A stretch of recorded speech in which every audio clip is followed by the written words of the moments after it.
Tinakpan ko na lang ang mukha ko sa sobrang awkward pero sa totoo lang ay naiiyak na naman ulit ako dahil na rin sa sobrang galak. Mula sa bulsa ay kinuha ni Renz ang maliit na kahon kung saan nakalagay ang kanyang ring proposal. Sinisilip ko ang reaksyon sa kanyang mukha sa maliliit na siwang na ginawa ko sa pagitan ng aking mga daliri. Pakipot kong asawa. Naririto kong muli para tanungin ka. He started while stretching the edges of his lips. Please, pakisagot naman na maayos at naayon sa kung anong totoong nilalaman ng puso mo. Alalahanin mo, nandirito ang mga anak natin at tiyak na masasaktan sila kapag tinanggihan mo na naman ako. Lumingon pa talaga siya sa gawin ni Jane at John at ngumiti. Tila nangusap ang mga mata nila at nag-thumbs up pa siya sa mga bata. Ang dalawa naman ay sang-ayon na sang-ayon. Ba't mukhang wala talaga akong kawalan nito? Mukhang lahat sila ay kakampi ng Renz na ito. Oo na. Oo na nga. Sabi ko na. Oh, wala pa yung tanong. Relax ka lang. Tumatawang saad niya. Umikot ang mga mata ko and finally showed my face to him. Baka kasi naiinis na kayo dahil sa sobrang pag-iinarte ko. Tumikim si Renz at mataman muling tumingin sa akin. Nakatapat na ang singsing na hawak niya sa akin ngayon. Ang kumikinang at magandang diamond ring na iyon. Tumikim pa muna siya. Will you be my bride again? My beloved Mrs. Janela de la Merced? Napalunok ako at pinalipas muna ilang sandali bago sumagot. Pinagmasdan ko munang maigi ang napakagwapo niyang mukha. It never changed kahit noong unang kita namin. He's still that hot and intriguing. Halata din sa aura niya ang kaba. Marahil dahil sa pressure dahil marami na naman tao ang nakapaligid sa amin. But through looking in his eyes, I could see his heartwarming and heart-melting sincerity. Kusa akong itinapat sa singsing na iyon ang panggit ng daliri ko. Is the word yes enough para malaman niyang buong pusong pagsang-ayon ko? I didn't know. Basta ngumiti lang ako habang pinipigil ang paglabas ng tears of joy sa mga mata ko. Then I said, yes. Yes. I will marry you again. Magpapakasal ako muli sa iyo kahit sa simbahan o kahit ilang beses mong gusto. Basta mananatili lamang siya sa piling namin ng mga anak namin, ayoko na rin malayo at makipagtalo pa sa kanya. Nakakapagod na. Pinahirapan ko lang din ang sarili ko. Gusto kong ipagpatuloy namin ang magandang nasimula namin noon. Basta't huwag na ulit mangyayari ang gaya ng dati. Ayoko na. Yes! Sa sobrang tuwa ay muntik pang makalimutan ni Renz na isuot ang singsing sa daliri ko. Tapos suntok pa siya sa hangin. Natatawa na lang ako sa medyo may pagka-OA niyang reaksyon pero mas natuwa ako nang makita ang sigla sa mga anak naming dalawa. Yes! Ikakasal na ulit sina Mama at Papa! Magkapanabay na nagtakbuhan pa ang kambal palapit sa amin. Agad namin sinalubong ng yakap ang dalawa. Papa, may nalalaman ka pang prank. Biniyak mo kami ni Ate Jane. May himig pagtatampo ngunit may kahalong galak na wika ni John sa ama. Sorry na po. Si mama niyo kasi na-reject ang unang proposal ng papa niyo sa kanya. Nagtampo tuloy si papa. Ako naman ang binalingan ng dalawa. Ikaw naman palang may kasalanan, mama. Kagat-labing gigil na sinimplihan ko ng kurot sa tagiliran si Renz. Sorry naman din po. Kasi ang papa niyo, akala ni mama hindi sincere. Hoy, ano ka? Sincere ako, no? Tinapunan ko lang siya ng masamang tingin. But the most important thing is, hindi na ulit tayo magkakahiwalay mga anak. Ang papa niyo, hindi na yan aalis. Dito na siya sa atin hanggang paglaki niyo. Magkakasama-sama na tayo. Salamat po ng marami, Papa at Mama. Sa wakas may Papa na kami maghahatid sa amin sa school at nakakatabi namin sa pagtulog. Ano dyan? Saka po, may magkukok na palagi sa amin ng breakfast at makikipaglaro ng tagu-taguan sa amin. Maraming thank you po dahil magkasundo na kayo. Emotional din sa ni Jane. At may magtatanggol na sa inyo kapag may nangapis sa inyo. Hindi na ako aalis mga anak. Totoo yan. Kayo ang buhay at mundo ko. Kayo ng mama nyo. At magsisikap din si Papa para maigapang kayo hanggang sa makapagtapos kayo ng pag-aaral. Lahat ng pangangailangan nyo ibibigay ko. Isa-isa kaming hinalikan sa pisngi ng mga bata. Pagkuway tumayo na kami para akayin ng mga ito at naglakad na isang buong pamilya. Everything just seemed right and perfect for me. na halos wala na akong ibang maihiling pang sabihin. Ngayong maayos na kayo, sana naman Janela. Huwag na kayong bumalik sa bahay niyo sa Tarlac. Ubod ng layo. Ayaw naming mamiss sa mga bata. Ani tatay nang naglalakad na kami lahat palabas ng airport. Umiling ako. Hindi na po. Kahit ako, ayoko na rin doon. Dito na lang kami ni Renz at ng mga bata titira ko sakali. Mas tahimik dito. Naalala ko sa May na nooy tahimik na nasa likuran. Nagpatianod ako at iniwan saglit ang isang kamay ni Jane at hinayaan si Renz na umakay muna rito. Bro, tawag ko sa atensyon niya na may mapait na ngiti sa muka. How can I thank you for everything? Isinakripisyo mo ang career mo para sa aming mga bata. At kailan may hindi ko malilimutan iyon. Napasinghap siya at pinanlakihan ako ng mata. Sus! Na-engage ka lang ulit kay Renz, nagdrama ka na naman agad. Tumawa siya. Kasi, magpapakasal na ulit kami at magsasama. What about you? Iningusan niya ako. I'm fine, thank you.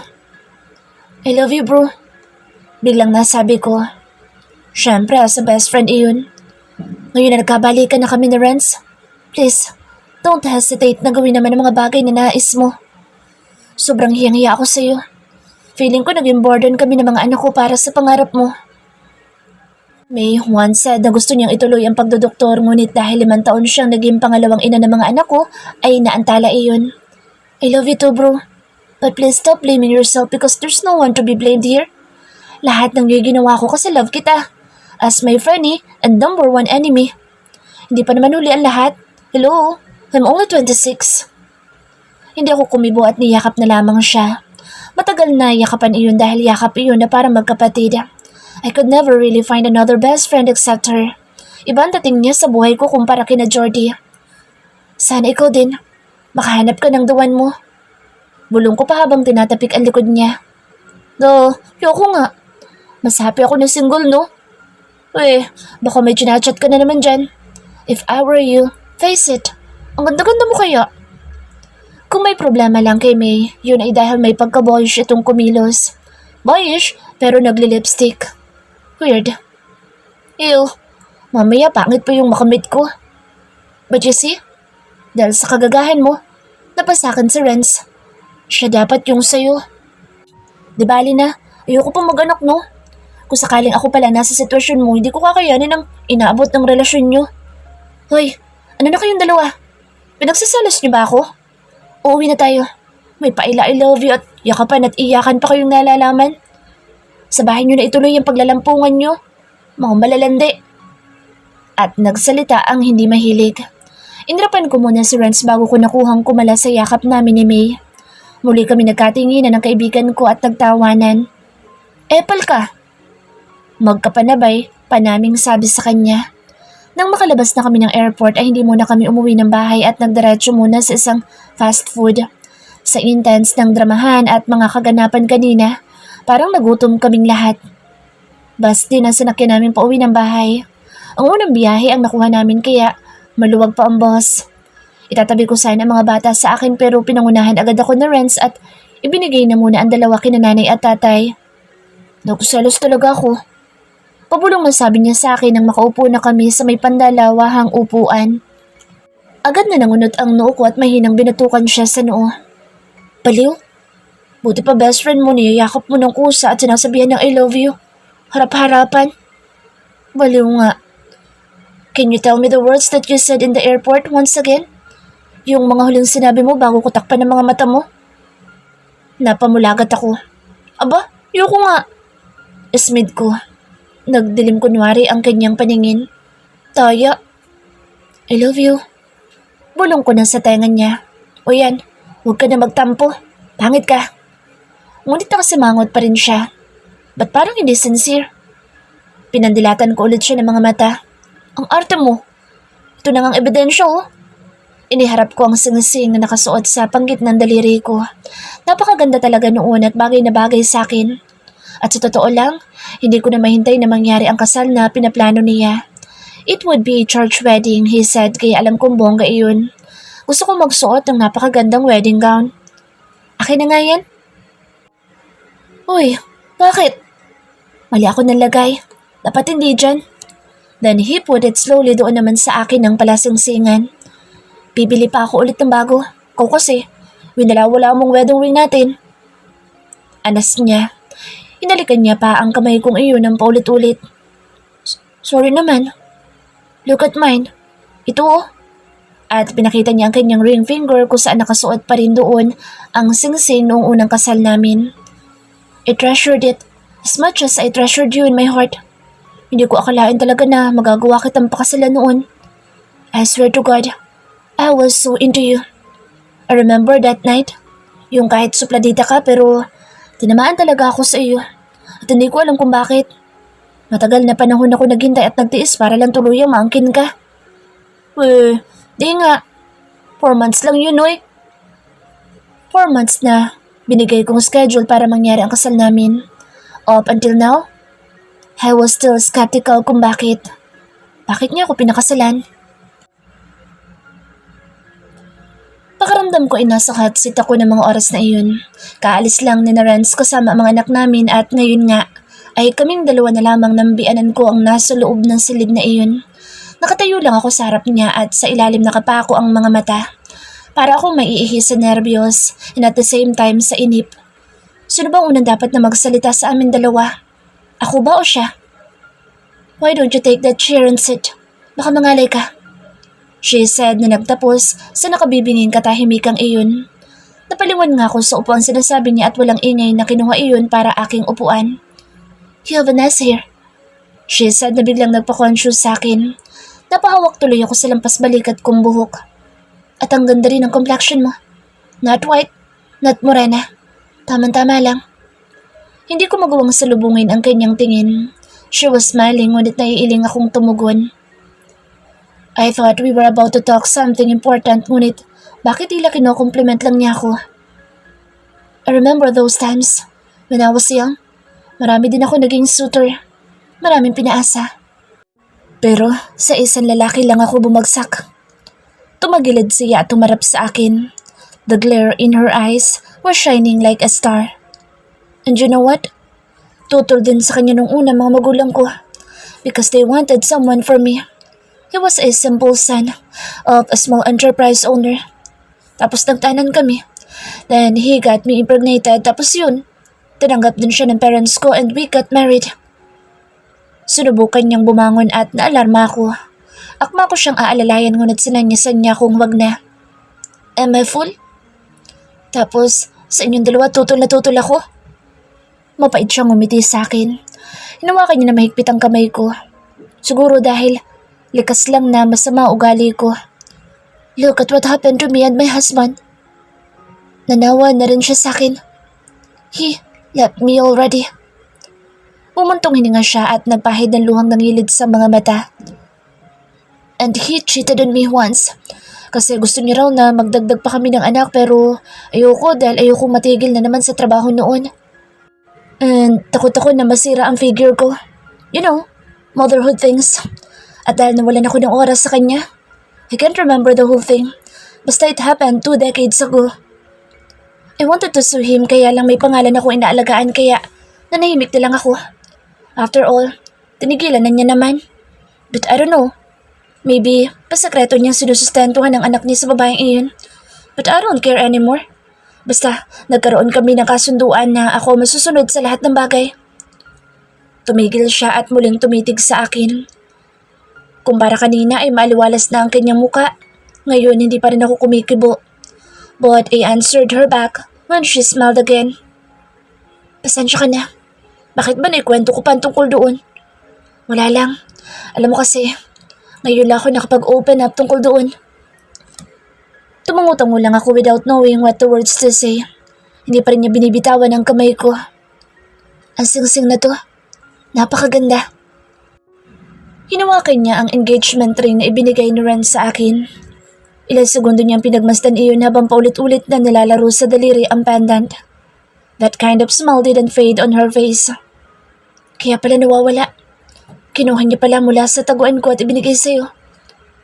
Ako naman ang napatingin sa kanya nagulat at medyo kinakabahan. So, sa inyo pa ang singsing na ito? Naku, dapat Akma akong tatanggalin yun sa daliri ko ngunit pinigilan niya ako. It's yours now. In fact, hindi talaga yan sa akin. Kay Mommy Bial yan.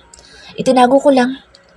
Ang tradisyon kasi sa amin, ang singsing na iyan dapat magsisilbing wedding ring namin. But Fabian gave me another one, kaya itinabi ko na yan. But knowing that Lawrence stole that and gave to you, isa lang ang ibig sabihin noon.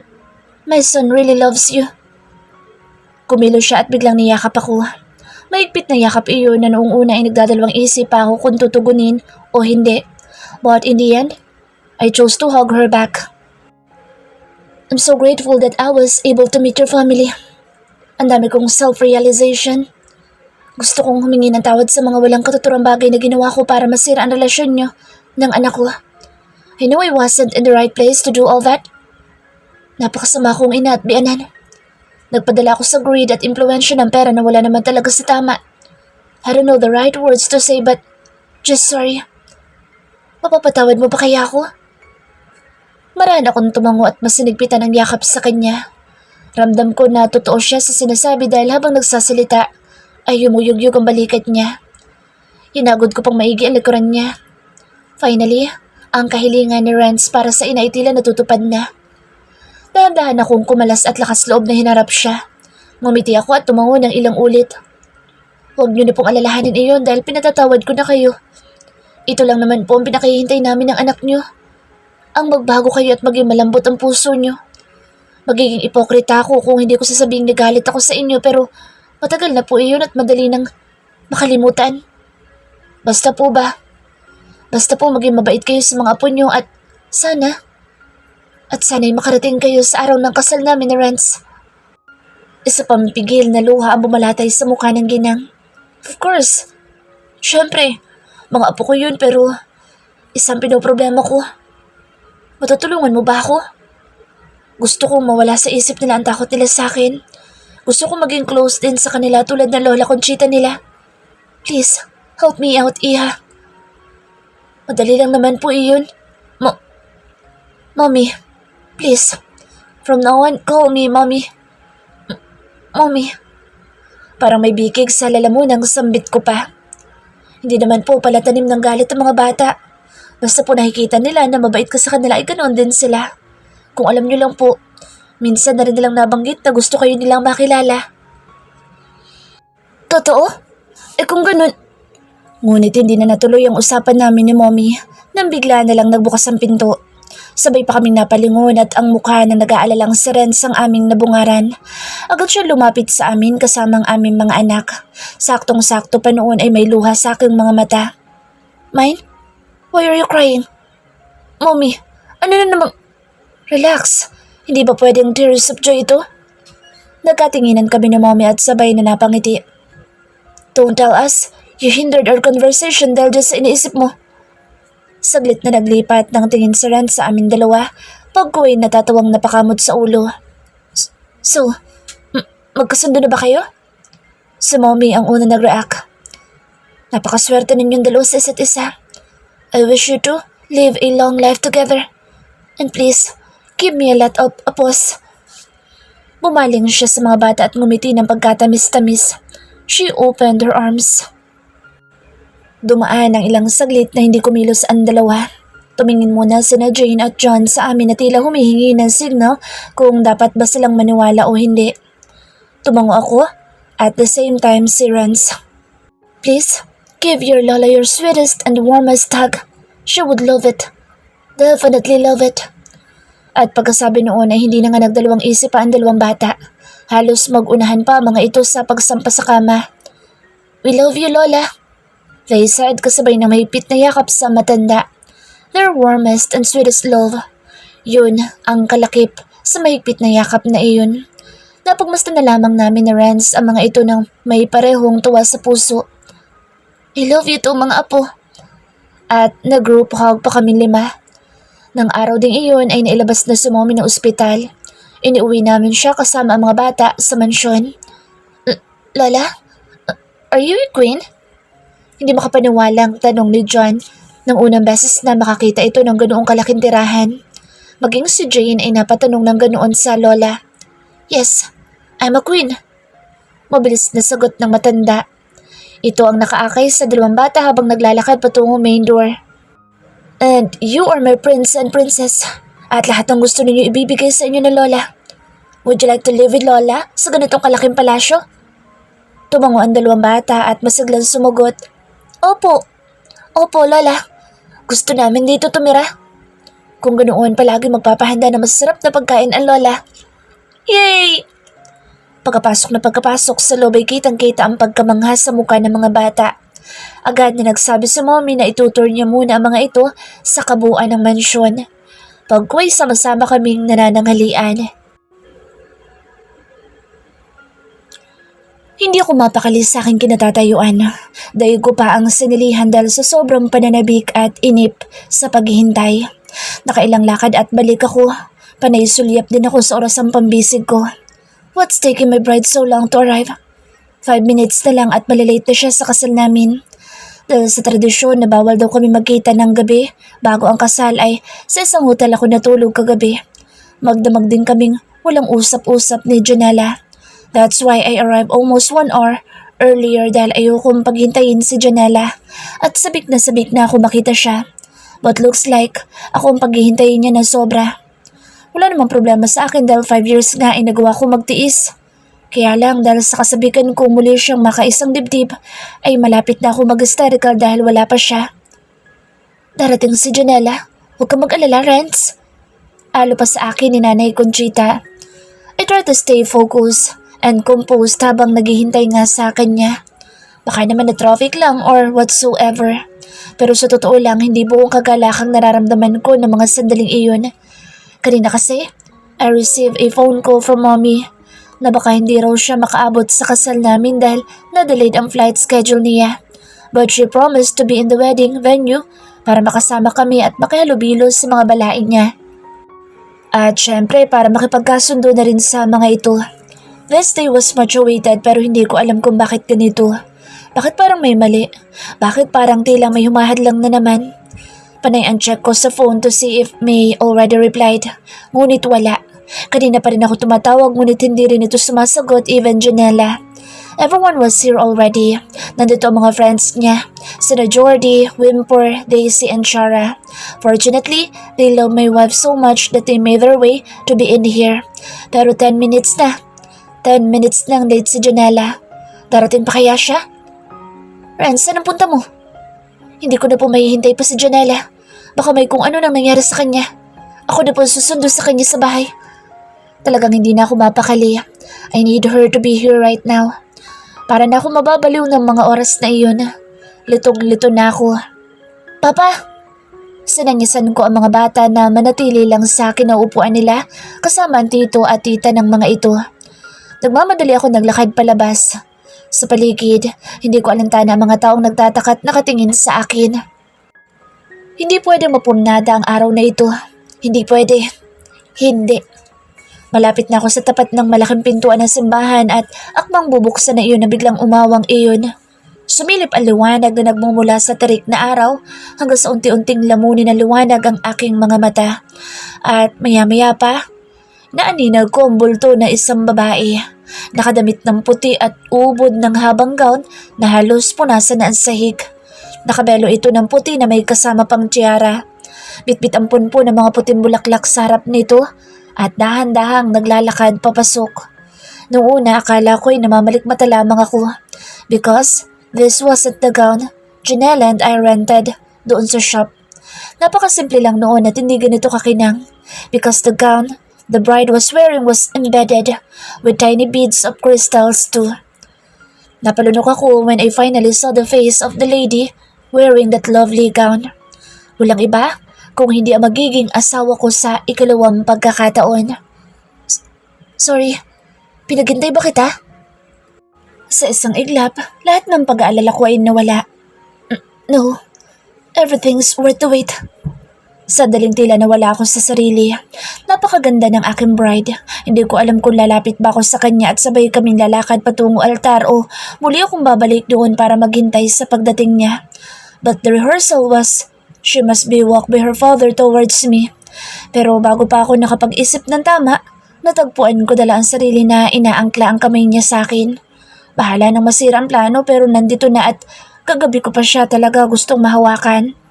Sa unahan namin ay nag-aabang ng aming mga anak. Nakasuot din ng mga ito na nagagandahang dress at mini tuxedo at siyang may tangan ng basket ng bulaklak at ng aming wedding ring. Where did you get this dress? Oh my God, you almost drove me insane. Natatawa't nalilito pa rin sa ad ko. Hindi maalis ang mga mata ko sa kanya. She's the most beautiful creature I have ever seen. Sumami mo kasi. Alanganing tugon ni Janela. Sumami? Naningkit ang mga mata ko. I thought she wouldn't make it. She came. Anya. At itong suot ko ngayon, bigay niya sa akin ito. Siya nga rin na nag-ayos sa akin. She said ito daw ang wedding gown na sinuot niya nung ikasal sila ng daddy mo. Bagay ba sa akin? Muli kong sinipat ang kabuuan niya. Bagay na bagay, mahal ko. Pagdating namin sa dulo ay humingi pa ako ng paumanin kay tatay. Nakita ko nga si mommy na nakaupo sa hilera ni nanay. She looked lovely on her white dress too. Dahil medyo late na kami ay gandang nagsimula ang misa ng pari. And I couldn't describe how happy I was that day. Everything just felt so right, like I was in heaven. My life has always been an endless road, full of darkness. But when you came into my life, you lit it with your powerful grace and gave me a new direction. With this ring, Lawrence de la Merced, take you as my beloved wife, mother of my children and my forever partner in life. I promise to love and cherish you until my last breath. I pledge to never leave your side in good times and in bad. Take good care of you in times of sickness and love with you in times of health. I promise to remain faithful. I'll be your knight in shining armor. Till death do us part. My love for you will never last. My life was full of unsplendid turns and dull beginning. But that night when you came into my life, every part of me changed. You filled me with your exciting gestures and overwhelming turns. And on this day, surrounded by all of our loved ones, I, Janela Lopez, take you as my one and only man, my beloved husband to whom I will always share my life and soul. Forever with you is not enough, but as long as we live, I will make sure that we will always have the best moments of our lives together.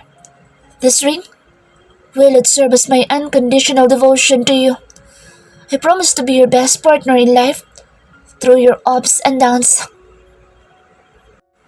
I pledge to be your number one supporter, your best friend and your nurse in times of sickness. I vow that you will be my last and will never be replaced in my heart. Till death do us part. At matapos ng madamdamin naming wedding vows sa isa't isa, ay marubdob ng halik ang aming pinagsaluhan. Nagpalakpakan ng lahat kasabay ng pagsasaboy ng petals habang kami naglalakad na palabas ng simbahan. At bago kami tuluyang umalis, ay isang mahigpit na yakap muna ang ibinigay namin sa isa't isa. I love you, my beloved wife.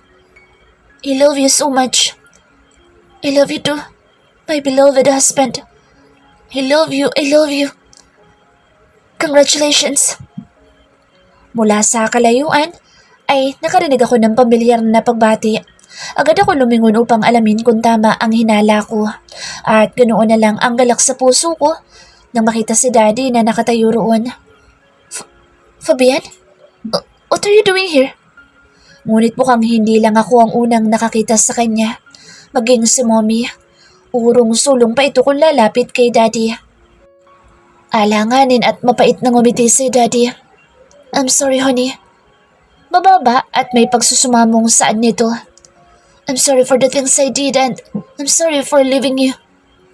Nang hindi magawang humakbang ni Mommy ay itong tumawid sa distansya sa pagitan nilang dalawa. Agad itong niyakap ang asawa. What do you mean? Diba? Huwag na natin ituloy ang divorce, mahal ko. Patawarin mo sana ako. Nabigla lang ako kung bakit ko nagawa at nasabi ang mga iyon. There's one thing I realized suddenly. Despite your attitude, ay mahal na mahal pa rin kita. I could have my ways out of your lap decades ago but I chose to stay by your side hindi dahil sa pananakot mo, kung hindi dahil mahal kita. At tanggap kong ugali mo at talagang lubos ako nagsisisi sa pagtataksil na ginawa ko sa iyo noon. I should be the one to be blamed, not you. It was all my fault dahil naging mahina ako. Let us continue the promise that we did for each other before. Tulad ng mga salitang binitawan ng mga anak natin sa isa't isa. Let us stay together forever. At sa isang iglap, ang eksenang dapat ay sa amin lang ni Janela ay naagaw ng mommy at daddy ko. Naging tampulan tuloy sila ng tukso. Akala ko'y magpapakipot pa noon sa mommy ngunit buong puso pa rin niya ipinakita kung gaano niya pa rin kamahal ang daddy. At panahon na siguro para ituwid ko na ang pangit na pag-uugali ko. Marami akong natutunan sa paglisan niyo sa buhay ko ni Renz. At ayoko na mangyari ulit iyon. Medyo naluluha pa siya. So since nagpakasal ulit ang anak natin, siguro naman papayag kang makasal tayong muli. What about next month, honey? Kung pwede nga lang ngayon ay ngayon na, sana. Papayag ka ba? Napasa po pa si mommy sa dibdib na halatang pigil ang tinatagong kilig. Next month na lang, honey, para makapaganda naman tayong maigi. Alam na, next month ay may dadalawang ulit tayong kasal. Nakangiting saad ko kay Janela na nooy mahigpit pa rin ang kapit sa bewang ko. Para kaming nanonood ng pelikula. Lahat ng mata ay nasa kanila. I'm so happy that they went back together. Lolo? Lolo din po ba kayo namin? Mula sa likuran namin ay nagtakbuhan ng mga bata patungo sa daddy ko. Hinanapan nito kung sino tumatawag at nang makita ang dalawang bata ay agad namilog ang mga mata nito. Mga apo? Kayo na ba ang mga apo ko? Oo, Fabian. Sila nga. Ang ganda at ang gwapo, hindi ba? Ani mommy. Sobra. Para ko nakatingin sa mga munting anghel. Mga apo, maaaring niyo bang yakapin ang lolo niyo? Ngunit hindi lang yakap ang ipinagkaloob dito ng mga bata. May kasama pang mga halik sa pisngi nito. Ang susweet naman ng mga batang to. Ano nga mga pangalan niyo? Ako po si Jane L. de la Merced. Ako naman po si John de la Merced. Abay, magagaling na mga bata ito. And you know what? Sila din ang isa sa mga dahilan kung bakit bigla ako nagbago, Fabian. They are a real priceless treasure. Hindi mapapantayan ng salapi. Muli ay madamdaming pahayag ni mommy. And I'm glad that you finally realized that, honey. Bigla ay tumikim ako. Nagugutom na kami, mommy, daddy. Baka naman pwedeng to be continued na yung reunion ninyo. Tumatawang saad ko. Nasuko pa ako ni Janela dahil sa sinabi ko. I'm just kidding. Bulong ko. Tumayo si daddy at saka lang na-realize na ang dami nang nakatingin sa kanilang mga bisita. Naku, pasensya na kayo. Mga balae. Ngunit naantala na naman ang pagpunta namin sa reception dahil sumunod na dumating sa eksena ay ang mga magulang ni Janela. Nagpakilala pa muna ang mga ito sa isa't isa since ngayon lang si daddy nagawi rito. Ngunit hindi rin naman iyon nagtagal. Maya-maya ay isa-isa na kami lumisan lula ng mga narentahang sasakyan. Solo kaming dalawa ni Janela sa may bridal car, samantalang kasama ni na mommy at daddy ang kambal. At pagkaupo pa lang namin sa may backseat ay agad nang inihilig ni Janela ang ulo sa may balikat ko, habang ang isang kamay niya ay mahigpit na ring nakakapit sa akin. Nagtama ang aming mga mata sa may rearview mirror. Is there something wrong? Nagtatakang tanong ko. Pumihit siya at matamang tumitig sa akin. Yung titig na parang may itinatago ito at nagdadalawang isip ang sabihin sa akin. Kinabahan tuloy ako. Kakakasal pa lang namin pero parang may inililihim na siya agad sa akin. There is something I need to tell you. Anya pa na lalong nagpakabog sa akin dibdib. Ano? Napakapit ako na mahigpit sa braso niya. Huwag naman sanang problema.